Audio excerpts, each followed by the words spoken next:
Thank you guys so much for stopping by. I am Johnny Lambert, doing a little live post game reaction on a Monday night. I know the Texans played yesterday. Didn't have a chance to hop on. I was watching a lot of my other guys on YouTube, Cody Stutes, Landry Locker. Shout out to you guys, Seth Payne as well. Just wanted to kind of put my 2 cents in and kind of give the Texans fans something to look at after this game. So 25-9, Ravens win against the Houston Texans at M&T Bank Stadium in Baltimore. Tough environment to go into. It was a tough task and a daunting task for rookie quarterback CJ Stroud to go into as the first game of his NFL career. I don't think any Houston Texans fan was really expecting this to be a win. Um, it was close in the first half. It was back and forth. It was a defensive game. That's exactly what I expected it to be. I think that's going to be a lot of D'Amico Ryan's games, and that's kind of we're going to dive into that a little bit throughout the show about what exactly I'm expecting D'Amico Ryan's team to look like throughout the season. Versus what we've seen over the past couple of years, where it just seems like, we've just kind of thrown whatever we had into the equation and, hope for the best. But I think D'Amico Ryan's really schemed this game up well. The defense played really well. They got some good takeaways. Steven Nelson had a really clutch interception. Will Anderson had a sack. Jonathan Grenard looked awesome, had a sack, had a couple of tackles for loss. So did Will Anderson. The defensive line looked great. The linebackers stuffed the run pretty well. J.K. Dobbins, I think, only averaged like 3.1 yards a carry. Ended up getting hurt in the second quarter, which sucked for my fantasy team, by the way, because I have J.K. Dobbins on one of my fantasy teams. But that's neither here nor there. I have replacements, so don't worry about me. I thought that this game was a very good kind of what's the word when you test the water in the pool? Litmus test, or just a water, whatever. Anyways, I thought it was a really good litmus test for what Bobby Slowick's offense was going to look like and what D'Amico Ryan's defense was going to look like. Excuse me, and what the entirety of the Texans play calling scheme is going to look like for the rest of the season. It was a close game for a half. And then after, it just seemed like after that second half, the Texans come out, they got the field goal at the end of the half, get it to 7-6, and then get the ball back at the beginning of the second half and just didn't have an answer and went 3 and out immediately. And it was kind of deflating. It was like, man, we kind of had an opportunity there, but it seemed like Bobby Slowick has instilled a trust in CJ Stroud, and I could see that throughout the game. I mean, the kid threw 44 passes. He went 28 of 44 for 242 yards. I mean, for a rookie quarterback to have that kind of weight on his shoulders, I thought was really impressive. He did awesome at adjusting to the pressure, the defensive pressure throughout the game. He was able to kind of slow the game down. It seemed like in the beginning, CJ was very kind of antsy, and you could see some of those kind of first game rookie jitters in that first quarter where he just didn't seem like he was comfortable in the pocket. And then as the game evolved and as he started to kind of get pressured more and more, he found ways to move outside of the pocket, whether it be rushing, for, a couple yards, or rushing for a first down, or, trying to extend a play and, throw a pass for, a completion on third down. It seemed like CJ I don't see any instances of CJ not adjusting to where the game is going. He does a really good job at adjusting to mistakes he's made and where the offense is at, and figuring out ways to move the ball down the field. I don't have an issue with that whatsoever. There was some very questionable play calling, um, I guess, instances throughout the game, from D'Amico Ryans, and I guess you could say Bobby Slowick as well. They went for it on the first fourth and one try at midfield, which I was okay with. I just didn't love the play call. I think as the season progresses, I don't think we're going to see much of a difference in this.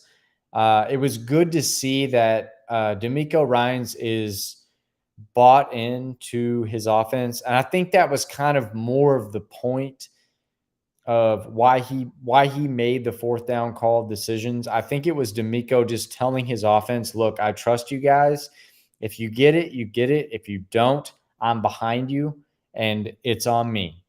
In a way, you know what I mean? Like, I think that's really encouraging to see from a head coach, because we saw last year where Lovie Smith basically looked like he was just like, we're going to tie this game, let's punt it. And you guys saw that where we tied the game against the Indianapolis Colts, when we had a chance to really maybe try and win the game and just didn't. And I think D'Amico's he picked up on that, and he saw that, and he knows the previous mistakes that this organization has made. And he's like, "Look, I'm putting full faith into my offense. I'm putting full faith into my defense. I'm putting full faith into this team to make things happen. And if they happen, they happen. If they don't, they don't. I'll take onus of it. It's on me." You know what I mean? Like, I appreciate that. It didn't work out. It sucks because they didn't convert on either of their fourth downs. But it was good to see that he had trust in them. And he also threw the challenge flag where Robert Woods looked like he caught that pass under his hands. There wasn't definitive evidence on camera to kind of show it, but looking at what I looked at, if they'd have called it a catch on the field, and that's the same thing they were saying on the broadcast, if they'd have called it a catch on the field, that would have been a completed pass, but there wasn't enough to overturn it on the replay. D'Amico Ryans throws the challenge flag out, wastes the timeout. I get it. It's frustrating because they ended up finishing the fourth quarter with 0 timeouts with like 8 minutes to go. And it's like, you got to game manage a little bit better. But I loved the fact that D'Amico trusted this offense to do what they needed to do. And that was encouraging. I thought the run defense did really well. J.K. Dobbins was held to like 3.1 yards per carry. Got hurt in the second quarter, which sucked for me because I have my fantasy team, and now I got to figure something else out at my second running back position. But don't worry about me. I'll figure it out. It was just weird to see like how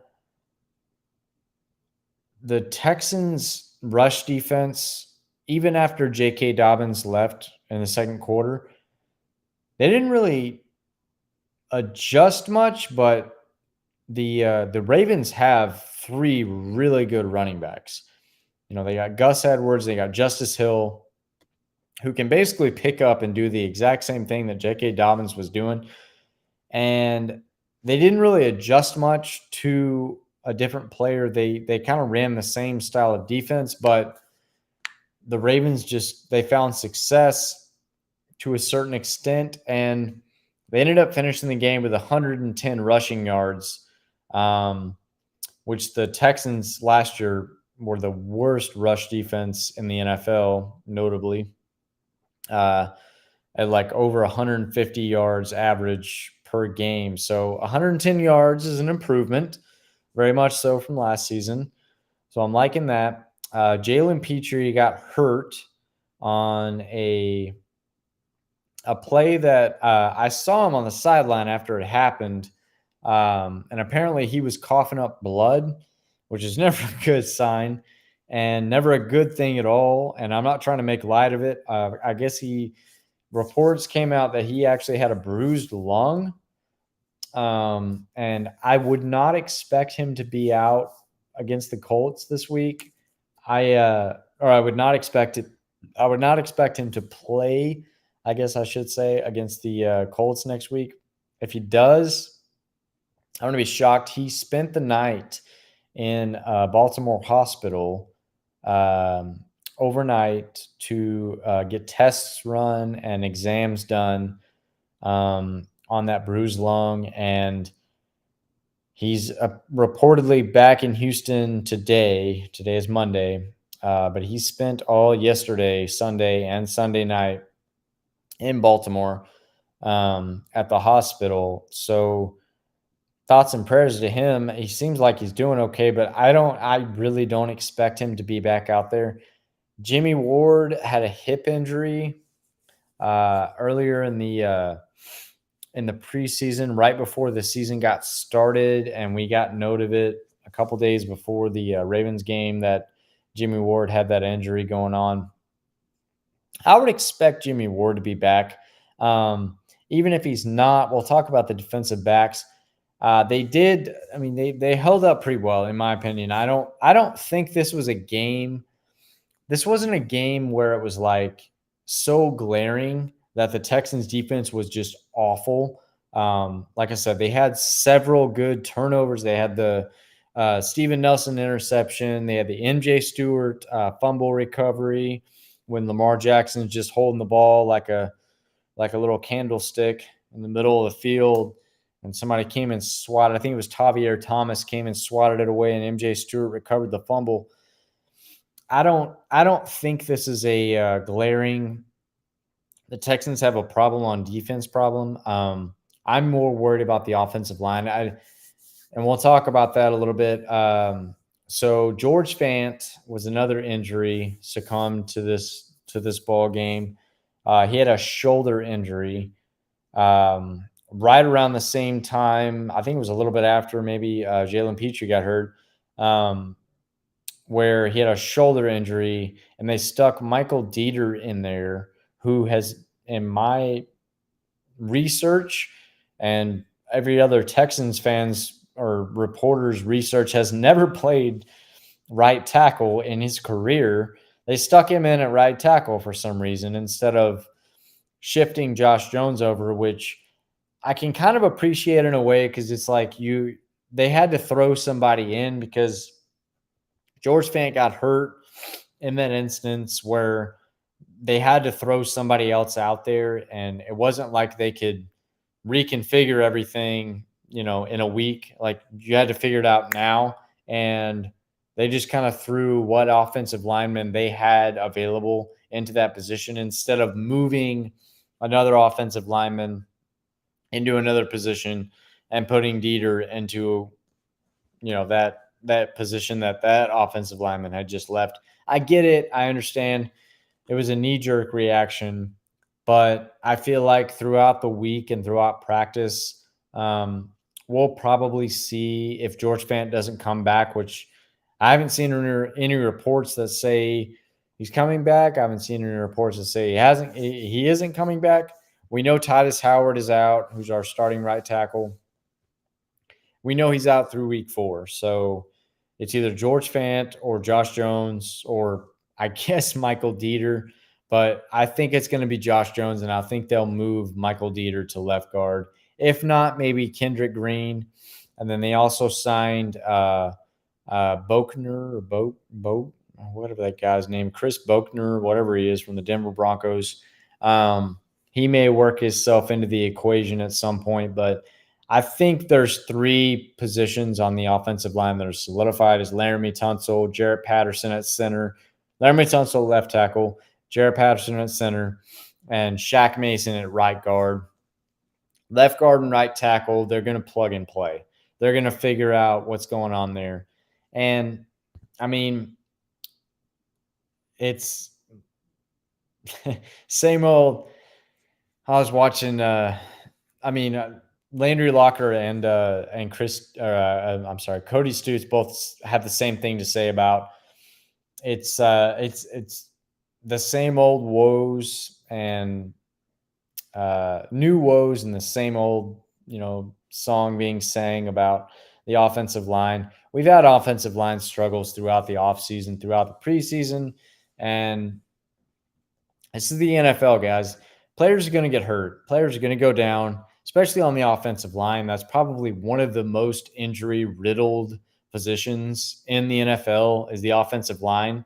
Um, it's really cool to see some of these, like, you look at the Philadelphia Eagles, they've got Lane Johnson, they've got Jason Kelsey, they've got, uh, you know, uh, Jason or Jordan.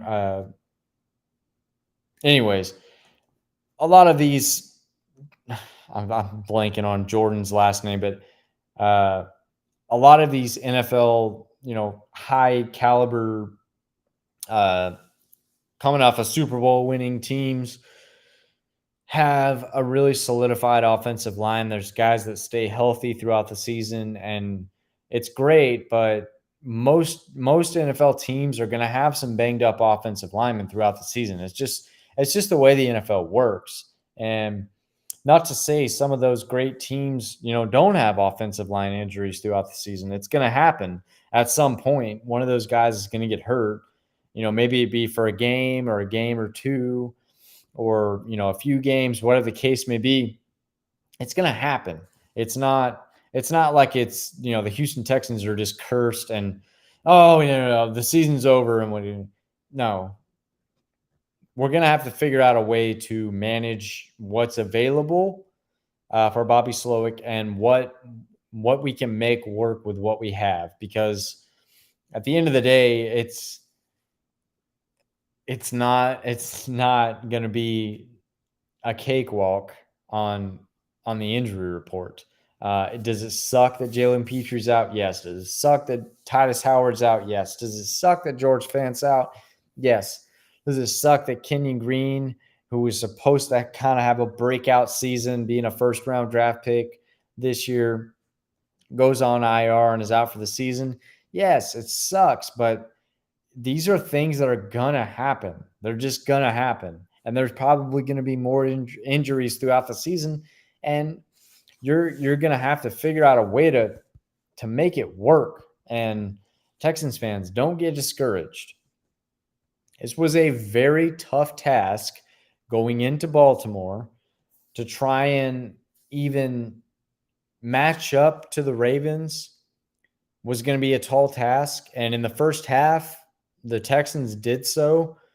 The second half, they just kind of let it slip away.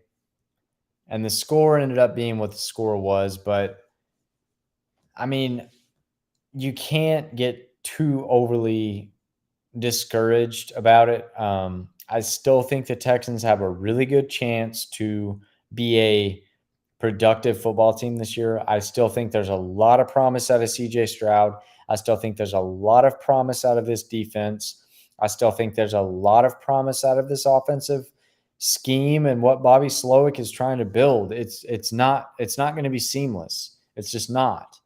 So hold your breath, or take a deep breath, and just sit back and watch this next game against the Colts. I am expecting the Houston Texans to come out against the Indianapolis Colts at home. First home opener.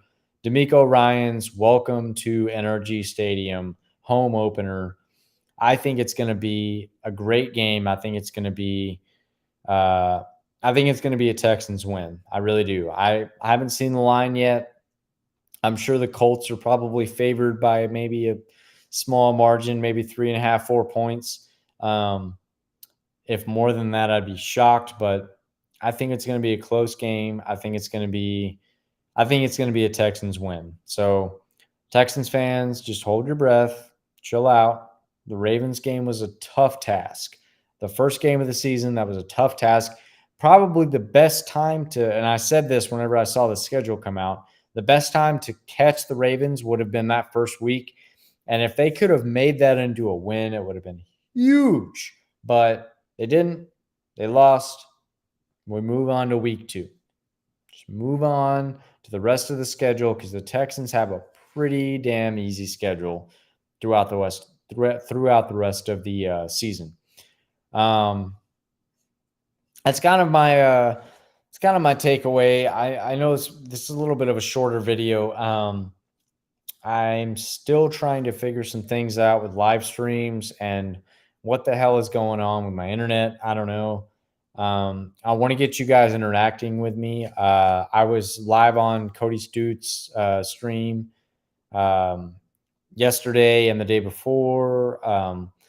I've been cluing into a lot of the local media guys and listening to their takes on everything that happened over the weekend. I'm trying to get some stuff figured out so I can get some fans in the comments section, answer some comments, roll in some different perspectives and you guys take on what happened. I'm not quite there yet. I'm trying to get some type of content out to where I can give my actual true perspective on the game out and kind of give you guys a viewpoint on where I think the Texans are and what I think they look like moving forward. Thank you guys so much for stopping by. If you watched, please like, subscribe down low. Leave me some comments if you want, and I will see you guys throughout the week. I'm gonna try and get back on the train and start posting some videos. Again, thank you guys so much. If you watched, thank you, thank you, thank you. Please leave a like, leave a subscribe down low, and I will see you guys on the next video. Thank you.